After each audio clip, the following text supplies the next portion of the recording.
Today, Reuters reports that German government is to halve its 2019 growth forecast. The ECB, of course, at the last meeting, kept rates on hold and announced they would be doing so through this year at least, and certainly reinvesting for as long thereafter. And the IMF just got its growth forecast for the eurozone.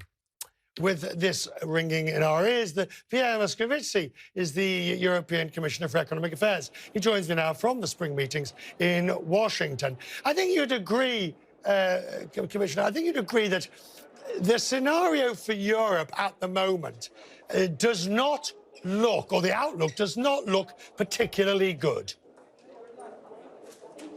Yes, I do agree. We are not in a recession. We are not threatened by recession. I think that our fundamentals are solid. But certainly we are at the end of an expansion period, and the slowdown is there, and we need to monitor the downside risks. I would concur with Christine Lagarde, and this is why we must be prepared to that. Today, 2 out of the 3 main eurozone economies are slowing down, with, of course, very different situation. Italy is nearby zero, and Germany, we'll see what their forecast is. We will see what our own forecast is. But clearly there is a slowdown as well for timely reasons and also for structural reasons. And so this is why we must think and anticipate on what our policy response is going to be. What can it be? I mean, the ECB is doing just about all it can, and rates are just about at zero. I suppose you could have a bit more negative rates on the reserve side to boost things, but there's nothing much more to be done there.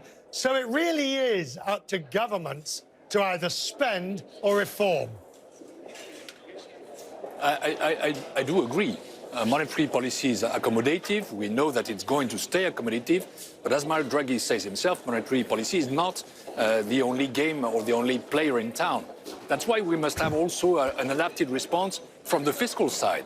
First, when we enter into economic bad times, we need to see whether we are rigorous or whether we are flexible. Second, it's clear that we must have different answers according to the situation of the economy. Those who have a high debt level must fix the roof, and they must certainly have a serious fiscal effort. Those who have a high room of maneuver, because they have surpluses, whether external or fiscal, such as Germany or Netherlands, I think they must use these room of maneuvers in order to invest for their own sake and for the sake of the euro.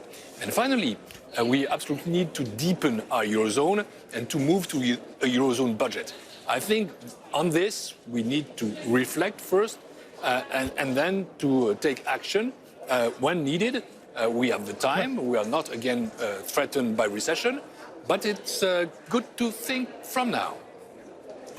There's no evidence, though, that those indebted countries will do anything, and there's certainly no evidence that Germany or the Netherlands would be prepared to take up the fiscal slack. So I ask you, Commissioner, is Europe and the eurozone really going to be relegated to stagnant growth?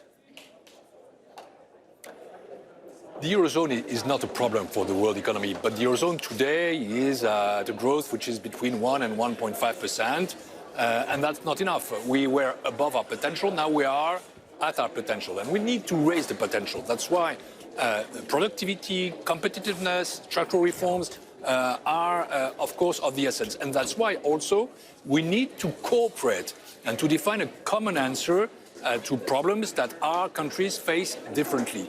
And again, I know the Italian problem, I know some reluctance coming from Germany or from Netherlands, but we need to overcome that because we are a union, because the euro is a single currency, and because a single currency must be as well on stability, but also on convergence with a better governance. Do you, as this mandate for this commission comes to an end in the next 5 to 6 months, do you wish you had been able to do more of the policies that you and I talked about at the beginning of the commission? Obviously, a lot of it was taken up with Brexit, but a lot of time was taken up just dealing with the internal structures of how the union works.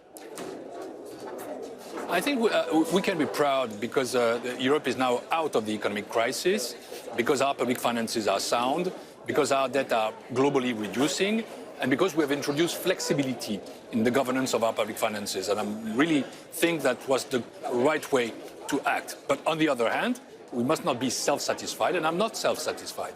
I think on progress in deepening the eurozone, we have not moved fast enough and far enough.